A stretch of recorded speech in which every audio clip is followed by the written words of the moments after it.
আসসালামু আলাইকুম। আশা করি আপনারা সবাই ভালো আছেন, আমরা ভালো আছি আলহামদুলিল্লাহ। তো গতকালকে বাজার থেকে করলা আনা হয়েছে, করলাগুলো এখনো বাজি করা হয় নাই। তো যাই হোক, আমি এখন চলে আসলাম এখানে। আমার ওই যে এমনি এমনি কয়েকটা করলার গাছ হয়েছিল, তো দেখলাম, মানে দেখতে আসছিলাম এখানে করলা আছে কিনা, যদি কিছু করলা পাওয়া যায় তো ওগুলোর সাথে নিয়ে মিক্স করে নিব।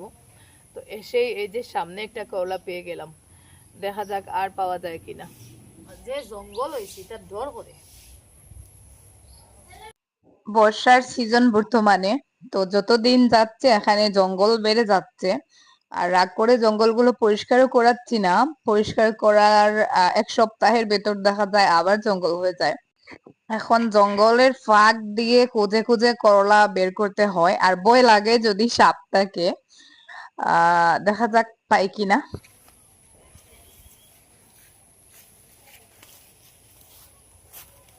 কেন যে জঙ্গল হয়েছে 2 টাকার করলা কুজানি তাইয়া সাফর কামড় খাইমু, আমি বাগিয়ার দরকার নাই। আমার কিন্তু ভয় লাগতেছে। তো ওই যে আরেকজন সাহসী পার্সন চলে আসছেন, বারণ করা সত্ত্বেও চলে গেছেন। উনি নাকি করলা খুঁজে খুঁজে বের করবেন। তো এখানে যদিও সাপ থাকার কথা না, তারপরেও আসলে ভয় লাগে। ও তলা চিপাই চিপাই থাকে, এটা চিপাই চিপাই হাত দিতে আমার ডর করে, মনে হয় ও সাপ মনে হয় বলিস। তলাখান আমার অত সাহস নাই, তাই সাপ ডরায় না। হায় রে হায়, সাপ এইবার এত জঙ্গল দিয়ে আইস না। হো হসাই তো খালি হো পিছে ফসছে, তো তার খালি তলে তলে ফসে দেখা যায় না। হো তোর করে যেন গাছে দিয়ে উঠছে, ওগুন দেখি আর আইও আইও। বাইরের চুলায় আজকে আবার রান্না করলাম আমার নতুন চ্যানেলের জন্য। তো এখানে দেখুন কাঁঠাল বিচির ডাল করেছি, খুবই মজার কাঁঠাল বিচির এই ডাল রেসিপিটা হয়তো আপনারা কখনো ট্রাই করেন নাই। তো আমার রেসিপি পেয়ে যাবেন নতুন চ্যানেলে। একবার হলেও এই রেসিপিটা ট্রাই করে দেখবেন, এত বেশি মজা হয় কাঁঠাল বিচির এই ডালের রেসিপিটা। তো আমি আজকে আমার নতুন চ্যানেলে শেয়ার করেছি, ভিডিও পেয়ে যাবেন এতক্ষণে। তো ওরা খাবার দাবার শেষ করলো, তারপরে আমি এখন গাছ থেকে কিছু কাঁচামরিচ তুলবো। গাছ গড়ে কাঁচামরিচ শেষ হয়ে গেছে। আর দুপুরে আবার করলা ভাজি করবো, কাঁচামরিচের প্রয়োজন হবে। সংসারের পাশাপাশি আসলে একটু হাত নাড়াচাড়া করলে, বাড়িতে টুকটাক গাছ লাগালে, সবজি টবজির গাছ লাগালে অনেক টাকা বেঁচে যায়। তো আমাদের কাঁচামরিচের পেছনে অনেক টাকা খরচ হতো। তো এখন আর এই বছর কাঁচামরিচ কেনা হয় নাই একদিনও বাজার থেকে।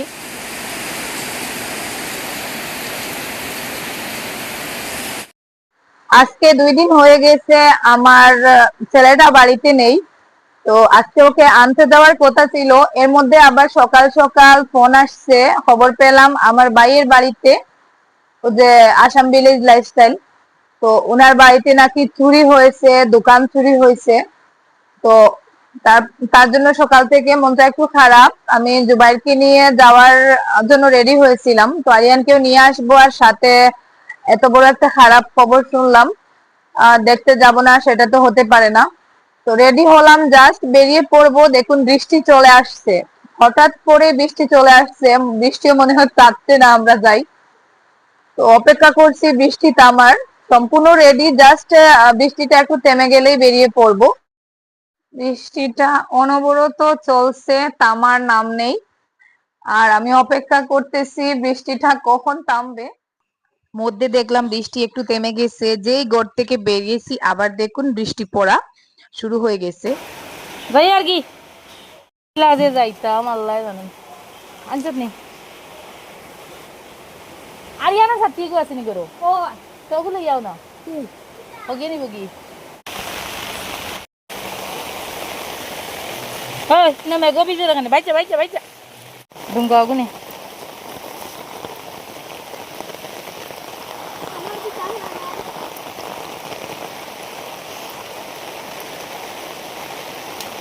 যত সময় যাচ্ছে বৃষ্টি বাড়তেছে। তো রাস্তায় বেরিয়েছি, একটা গাড়িও নেই। তো জানি না গাড়ি পাবো কিনা, তারপরেও ছেলেটার জন্য খুব খারাপ লাগতেছে, যেতেই হবে। বেরিয়ে যখন পড়েছি ফিরে আর বাড়িতে যাব না, ভিজে হলেও বাড়িতে যাব। তো কাপড় চোপড় একেবারে ভিজে যাচ্ছে, দেখুন কাপড় চোপড় জমিয়ে একেবারে যে কন্টি মেরে দিচ্ছি।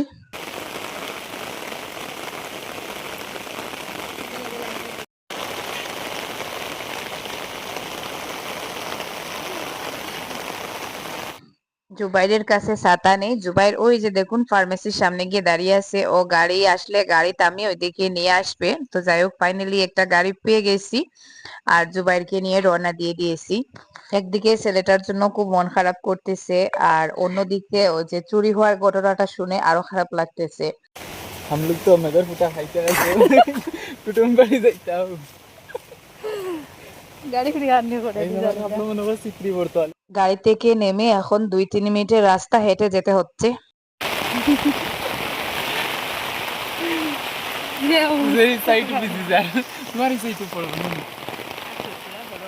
নতুন একটা এক্সপেরিয়েন্স এগুলো আমরা কোনোদিন কুটুম বাড়ি গেছি না, ও ফার্স্ট টাইম যাই যাই হোক বাড়ির কাছাকাছি চলে আসছি।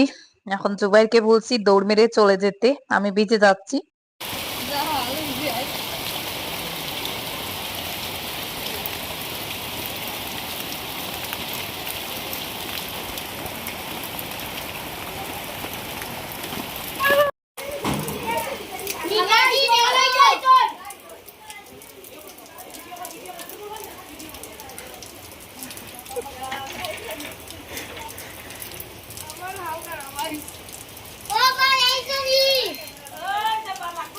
বৃষ্টিতে ভিজে একেবারে একাকার। আসার পরে ভাবি একটা নাইটি দিয়েছে, নাইটিটা পরেছি ভাবির। আমার ড্রেসটা চেঞ্জ করে এখন এই যে গরম গরম চা খাবো।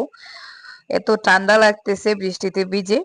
তো এখানে লিকার চা আসছে, তো আগে চা খেয়ে নেই, তারপরে একটু রেস্ট নিব। তো এখানে আমার মেজো বোন আর হাসিনার মাও আসছেন। আইলাম আর খালি মেঘ দেন, বাড়ির সাইড আর দেখা যাইতো না। এসেই ভাবছিলাম দোকানে যাব, দোকানে কি কি চুরি হয়েছে সেটা দেখার জন্য। তো বৃষ্টির জন্য আর বের হওয়া যাচ্ছে না। আর ওইদিকে মনে হয় দোকানের ওখানে আরো লোকজন আসছেন, তো লোকজন চলে গেলে আমি যাব। এখানে অনেক লোকজন দেখছি দোকানের সামনের দিকে। তো দাঁড়িয়ে দাঁড়িয়ে বৃষ্টিতে আমার অপেক্ষা করতেছি, আর ওইদিকে দোকানের লোকজনও যাতে চলে যায় সেই অপেক্ষা করতেছি। ওরা চলে গেলে আমি দেখতে যাব।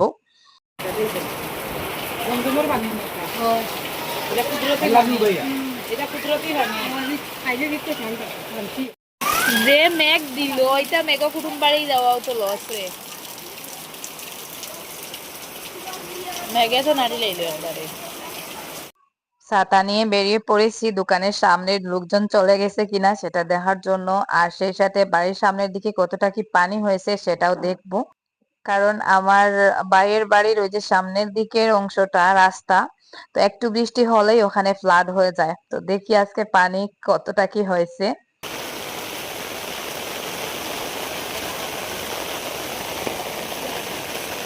মেঘে পানি করছে কেমন দেখি চাই। না আজকে এখনো সেরকম পানি হয় নাই। আজকে সারাদিন যদি বৃষ্টি হয় তাহলে হয়তো পানিতে রাস্তা ডুবে যাবে। দোকানের ওখানে এখনো লোকজন দেখা যাচ্ছে, তো যাই হোক এখনো দেখা যাবে না, আর একটু পরে যাব। আমি ছটফট করতেছি দোকানটা দেখার জন্য। আসলে আমার ভাই আগে বাইরে কাজ করতেন, তখন এই বাড়িটা করেছিলেন। তারপরে এখন তো বেশ কয়েক বছর থেকে বাড়িতে ওই দোকানের ইনকাম দিয়েই ওনাদের কোনো মতে চলে। তার মধ্যে আবার 3টা ছেলের পড়াশোনা। তো দোকানটা চুরি হয়ে যাওয়াতে খুব বেশি খারাপ লাগতেছে। আসলে কে বা কারা এমনটা করলো। উনি ওনার শালার থেকে টাকা ঋণ করে দোকানে জিনিসপত্র উঠিয়েছিলেন।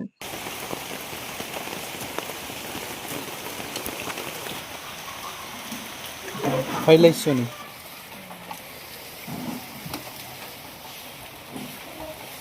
এটা লেবু না পানি জামি দিল না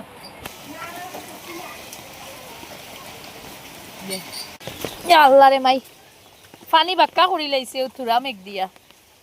আমি জুবেরর জুতা লিয়ে বাড়ি গেছি। এখানে এই যে পুকুরটা দেখতে পাচ্ছেন, যখন বৃষ্টি হয় বৃষ্টির মানে সাইডে হাওড়ে যখন পানি হয়ে যায় তখন পুকুরটা ডুবে যায়। ওই জন্য পুকুরে মাছ ফেললেও মাছগুলো পানির সাথে বেরিয়ে যায়। তো যাই হোক এখন ঘরের দিকে যাই, দেখা যাক কি হচ্ছে। বাড়ির আশপাশটা যতক্ষণ একটু ঘুরে ঘুরে না দেখছি মানে শান্তি পাচ্ছিলাম না।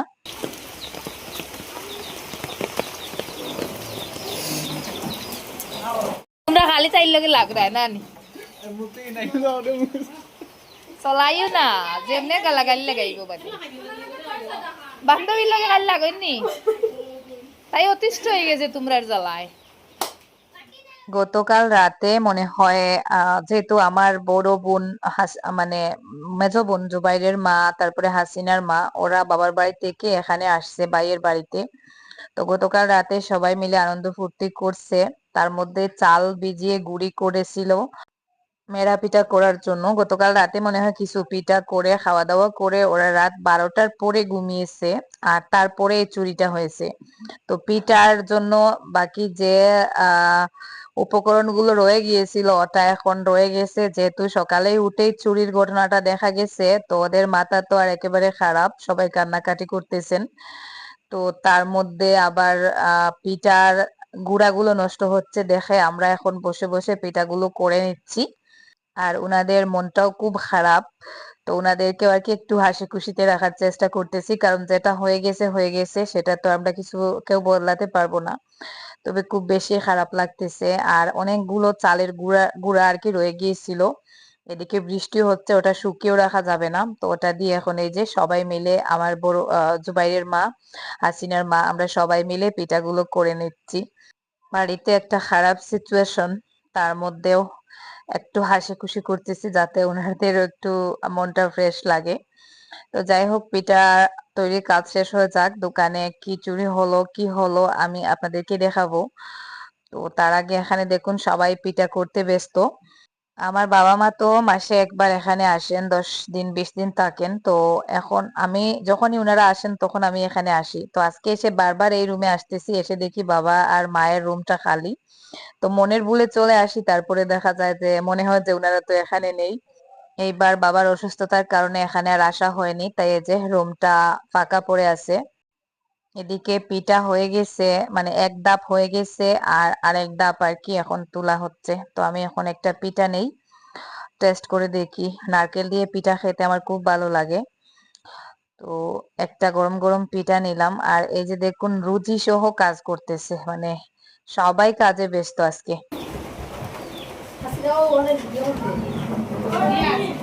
তুমি নাইকল লইয়া দে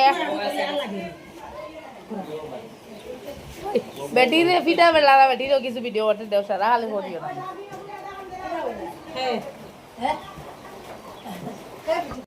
আপুরা মনে হয় বাবার বাড়ি থেকে আসার সময় নারকেল আনছিলেন। তো নারকেল কাটাকাটির কাজ চলতেছে। এই যে জুবাইরের মা আবার এই কাজগুলোতে খুব এক্সপার্ট। তো উনি বসে বসে নারকেল কাটতেছেন, আর আমি পাশে বসে বসে নারকেল দিয়ে পিঠা খাচ্ছি। গত 2 দিন আমার ছেলেটা বাড়িতে ছিল না, এই প্রথম ও আমাকে সারা 2 রাত কোথাও গিয়ে থাকছে। তো ও তো ওর নানিকে পেয়ে ঘুমিয়েছে। গতকাল রাতে এখানে ছিল, তার আগের রাত ওর নানার বাড়িতে ছিল। তো আমার যে এই 2 রাত কিভাবে কাটছে বলে বোঝাতে পারবো না। একটা মাত্রই ছেলে, আর সব সময় আমার বুকে থাকে, এখন পর্যন্ত আমার বুকের মধ্যেই ঘুমায়। তো খুব বেশি খারাপ লাগছিল, তাই সকাল সকাল উঠেই চলে আসছি ওকে নিতে। গতকালকে বিকালে আসার কথা ছিল, তারপরে দেখা গেল যে না, ও তো এখানে থাকতে চায় আরেক রাত। তারপরে ভাবলাম যে থাক, স্কুল যেহেতু বন্ধ। তো যাই হোক, খাওয়া দাওয়া শেষ। এই যে দেখুন আমার ছেলে আমাকে পেয়ে আমার মোবাইলটা কেড়ে নিছে। গত 2 দিন থেকে মোবাইল পায় নাই, তো আজকে নিয়েই মনে হয় কার্টুন দেখতে বসে পড়ছে। তো যাই হোক, এখন আমি যাব দোকানে, দোকানের দিকটা আপনাদেরকে দেখিয়ে আসি। সকালে ঘুম থেকে উঠে মানে আমার ভাই যখন দোকানে গেছেন দোকানটা খোলার জন্য, তখন গিয়ে দেখেন দোকানের সব কিছু একেবারে এলোমেলো। দোকানের দামি দামি সব জিনিসপত্র চুরি হয়ে গেছে, আর টুকটাক কম দামি যে জিনিসপত্রগুলো ছিল সেগুলো চারদিকে ছড়িয়ে ছিটিয়ে আছে।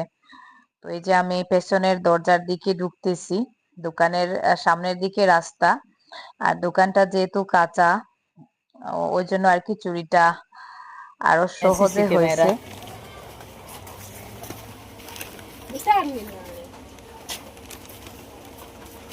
এখন আবার ঘুরে মাইব। কুকুর ভালো, কুকুর ভালা ছাড়া গতি নাই।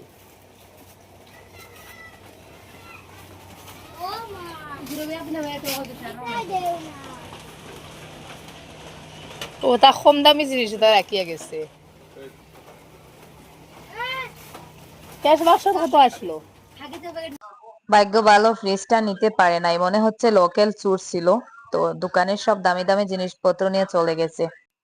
তো এই যে সামনে জানালাটা দেখতে পাচ্ছেন, ওই জানালার পেছন সাইডে একটা স্কুল আছে, আর ওই নিচ দিয়ে টিন ভেঙে জানালাটা খুলে আর কি সব জিনিসপত্র জানালার দিকে বের করে নিয়ে গেছে। এই যে দেখুন এখানে যতটা তাক আছে তো সব কটা খালি। এখানে দামি দামি যা যা জিনিস ছিল দোকানের সব কিছু চুরি করে নিয়ে গেছে। জাস্ট এই যে প্লাস্টিকের টুকটাক যে জিনিসপত্রগুলো আছে, যেগুলোর বেশি, এই যে মশার বাতি, তারপরে চিরুনি, তারপরে ওই যে কাপড়ে কালার দেওয়ার উজালা, ভাগ্য ভালো ফ্রিজটা রেখে গেছে, ফ্রিজটা হয়তো নিতে পারে নাই। টুকটাক এই যে আগরবাতি মোমবাতি ওইসব রেখে গেছে, আর দোকানের সব জিনিসপত্র দামি জিনিসপত্র চুরি করে নিয়ে গেছে। তো সকালে উঠে ভাই যখন দোকানে গেছেন তখন দেখেন দোকানটা একেবারে ফাঁকা, আর সবকিছু ছড়িয়ে ছিটিয়ে পড়ে আছে। একটা সুলার বস্তা ছিল, সুলার বস্তার সব সুলা বাইরে মানে ফেলে দিয়ে আর কি, নিচে ফেলে দিয়ে সব জিনিসপত্র নিচে ফেলা, যেটা আমার বাবির ভিডিওতে আপনারা দেখতে পাবেন, কারণ আমি তো সকাল সকাল আসতে পারি নাই। তো পরে ওনারা সবকিছু আবার রেডি করছেন, তুলে বাঙ্গা যে সাইডটা ছিল ওটাও গড়েছেন। তো সব জিনিসপত্র চুরি করে নিয়ে গেছে। আমার ভাইয়ের একমাত্র মানে এই যে বর্তমানে চলাফেরা ওই দোকান থেকে উনাদের সবকিছুই, দোকানটা খালি করে দিছে, ঋণ করে টাকা দিয়ে জিনিসপত্র তুলছিলেন সবকিছুই নিয়ে গেছে। তো আমার কিছু বাজার করার ছিল টুকটাক, এই যে সাবানের গুঁড়া, সাবান, ওগুলো আর কি দোকানে যা যা বাকি রয়েছিল ওখান থেকে কিছু খরচপাতি আমি কিনে আনছি। যেহেতু আমি অন্য দোকান থেকে কিনি তাই ভাবলাম ওখান থেকে নিয়ে নেই, কারণ ওনারাও এখন বর্তমানে খুব খারাপ একটা সিচুয়েশনে আছেন। তো আমি যদি 1,000 টাকার জিনিসও এখান থেকে কিনি তাহলে হয়তো ওনাদের একটু উপকার হবে। ক্যাশ বাক্স ভেঙে ক্যাশ বাক্সের সব টাকাও নিয়ে গেছে, আর দামি দামি সব জিনিসপত্র নিয়ে গেছে, যা যা ছিল সব দামি জিনিস আর কি নিয়ে গেছে। তো এটা নিয়ে আমার ভাই ভাবি খুব বেশি আপসেট। প্রায় 50,000 টাকার আশেপাশে টাকা সহ জিনিসপত্র নিয়ে গেছে। তো দোকানটার একেবারে 12টা বাজিয়ে দিছে, যেটা নিয়ে মানে ওনারাও খুব চিন্তিত। তো আমি তো আর সাহায্য করতে পারবো না, সেই সামর্থ্য এখন আমার নেই। তো টুকটাক কিছু জিনিস কিনে আনলাম যাতে ওনারা আবার নতুন করে কিছু জিনিস দোকানে উঠাতে পারেন। তো যাই হোক, সবাই দোয়া করবেন আমাদের জন্য। আর আজকের মতো এই পর্যন্ত। আল্লাহ হাফেজ, আসসালামু আলাইকুম।